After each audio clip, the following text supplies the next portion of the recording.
அரசியல் விமர்சகர் திரு பொங்கலூர் மணிகண்டன் இருந்திருக்கார். திரு பொங்கலூர் மணிகண்டன், பாஜகவோடு கூட்டணியில் இருக்கவங்களோடு கூட்டணிக்கு போமாட்டோம் அப்படின்னு தாவேகா கொள்கை பரப்பு செயலாளர் சொல்றார். நேற்று ஆதவ அர்ஜுனா சத்தியம் பண்ணி சொல்றாரு பாஜகவோட போமாட்டோன்னு. அதிமுக பொதுச் செயலாளர் இன்னமும் நம்புறாரு தாவேகா எங்களோட கூட்டணிக்கு வரும்னு. எப்படி? அதாவது இந்தியா என்கிற அந்த கூட்டணி உருவான போது அந்த கட்சியில இணைந்த எல்லோருமே ஒருமித்த கருத்துடையவர் அல்ல, ஒருவருக்கொருவர் நேர் எதிர்கொள்கையுடையவர்கள். நேர் எதிராக அந்த கட்சியிலிருந்து இந்த கட்சி, இந்த கட்சியிலிருந்து அந்த கட்சி என்று பிறந்த கட்சிகள் தான் அது எல்லாமே. ஆனாலும் கூட அவர்கள் ஒரே ஒரு நோக்கத்திலே ஒரு இலக்கில் ஒன்றாக நின்றார்கள். அது மோடி எதிர்ப்பு என்கிற ஒன்றை இந்தியாவை காப்போங்கிற கோஷம் போட்டாங்க. இப்போ அதுதான் நேரடியாக தமிழகத்திலும் பிரதிபலிக்கிறது. தமிழகத்தை காப்போம் என்கிற ஒற்றை நோக்கம்தான் அதிமுகவுக்கு இன்றைய சூழல் இருக்கிறது. திரு ஸ்டாலினிடமிருந்து தமிழ்நாட்டை மீட்க வேண்டும் என்ற நோக்கம் இருக்கிறது. அந்த நோக்கத்தில் எல்லோரும் இணைந்து செயல்பட வேண்டும் என்று அதிமுக விரும்புகிறது. இப்ப நீங்க திமுக அணியில் இருக்கிற கட்சிகளை தவிர்த்து மீது எல்லா கட்சிகளுமே திமுகவை தான் இருக்கிறதுங்க. திமுகவிடமிருந்து இந்த நாட்டை பாதுகாக்க வேண்டும், இந்த ஆட்சியிலிருந்து திமுக அகற்ற வேண்டும் என்று விரும்புது. அப்ப அந்த சூழலில அவர்கள் எல்லோரும் தனித்தனியாக நின்று மீண்டும் திமுகவுக்கு ஒரு பலத்தை உருவாக்கி கூட கூடாது என்கிற அக்கறை அதிமுகவுக்கு மேலாக இருக்கிறது. இதுல இவர் அங்க கூட இருக்காங்க, அங்க இருக்காங்க, அதெல்லாம் பேச்சுக்கே இடமில்லை.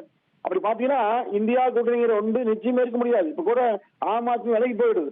பல முரண்பாவுடைய கட்சி கேரளாவில கம்யூனிஸ்ட் காங்கிரஸ் ஆகாது, தமிழ்நாட்டில் ஒத்து போகுது, மேற்கொண்டால் ஒத்து வராது. இப்படி ஒவ்வொரு மாநிலத்துக்கு மாநிலம் வேறுபாடு கொண்ட அந்த கட்சிகளாக இணைகிற போது தமிழ்நாட்டில் திமுக எதிர்ப்பு என்கிற ஒற்றை புள்ளிகளை ஏன் இணையக்கூடாது?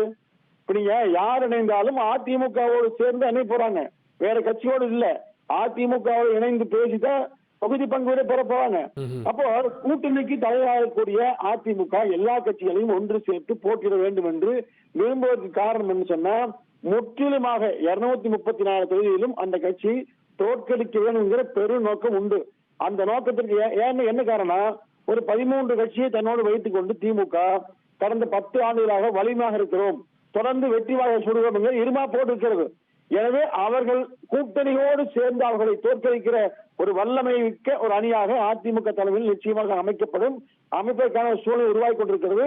இப்போ மக்களை காப்போம் தமிழகத்தை மீட்போம் என்கிற அந்த மிகப்பெரிய சுற்றுப்பயணத்தில் லட்சக்கணக்கான மக்கள் கோவையில் தொடங்கி இன்றைக்கு கும்பகோணம் வரை ஒவ்வொரு இடங்களிலும் மக்கள் ஆர்ப்பரித்து வர்றாங்க. மக்கள் திமுக ஆட்சியில பல்வேறு கஷ்டம் சொல்றாங்க.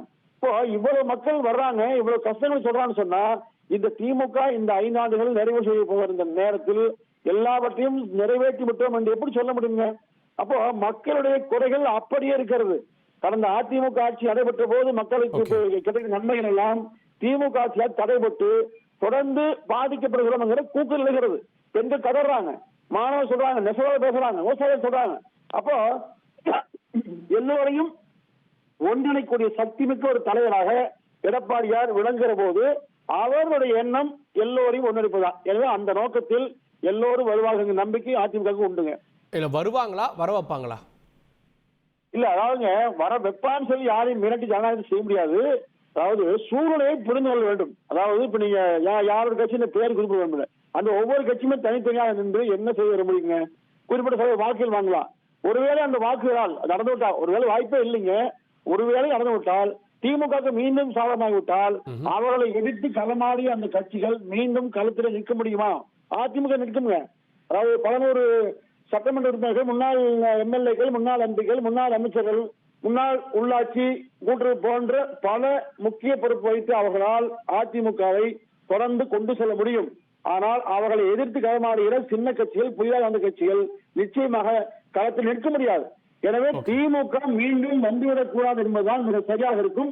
எனவே நீங்க சொல்வது கட்டாயப்படுத்தி அல்ல, நிச்சயமாக அவர்கள் இன்னும் 8 மாத காலம் இருக்கிறது.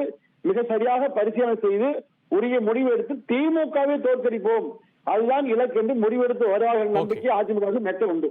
உங்கள் தந்திவன் தொலைக்காட்சியில் ஆத்மான் செவ்வாய்தோறும் இரவு 8 மணிக்கு காண தவறாதீர்கள்.